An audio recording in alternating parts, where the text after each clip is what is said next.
Hello guys, so today I'm going to show you how to join a Discord server without an invite. Now, it's a very easy process.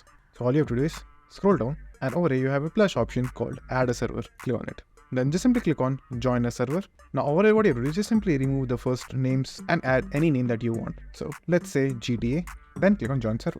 Now as you can see right over here, I have joined the official GTA server. So choose whatever option you want over here, then scroll down and click on finish. Now as you can see right over here, I have joined the official GTA server. And just like that, you can join any server if you want. So let me show you another example. Click on the add server option, join a server, then remove the first name, or just simply type in HTTP. Just simply copy everything below over here until GG \. Now just simply think of any name that you want. So let's say for example cheese, then click on join server. Now if a server named cheese is available on Discord, you will be able to join that. So as you can see, we joined the server again. So choose the fill up form and click on finish.